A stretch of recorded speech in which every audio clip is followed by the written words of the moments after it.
Достар, енді сіздерге осы Taobao сайтына адрес тіркеуді көрсететін боламын.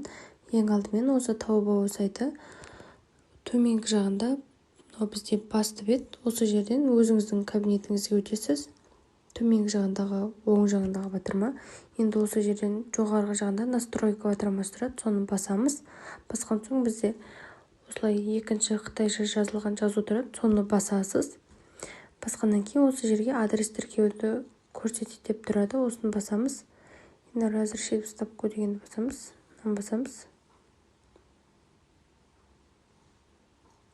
Енді осы жерден жоғарғы жағында плюс птичканы басамыз. Птичка тұрады. Енді төменгі жағында бізде мынандай батырма тұрады. Үй, офис, тағы басқа жерлер деп екіншісін басамыз. Міне, бұл бізде офис деген мағынаны білдіреді. Осыны толығымен толтырып шықтық. Енді басамыз.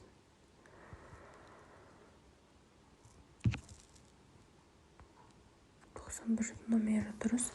Осы жерде каргоңыздың адресін тіркеген кезде сізге адрес берген, яғни каргоның адресін берген адамға осы жерді тексертіп алыңыз. Тексертіп дұрыстығына көз жеткізіңіз. Егер дұрыс толтырмаған жағдайда сіздің затыңыз басқа жерге кетіп қалуы мүмкін. Сондықтан осы жерге мұқият болыңыздар. Ең соңында барлығы дұрыс болған жағдайда, осы жер дұрыс болған жағдайда төменгі жағында қызғылт сары батырманы басатын боламыз. Міне осылай сізде адрес сәтті тіркелген болады.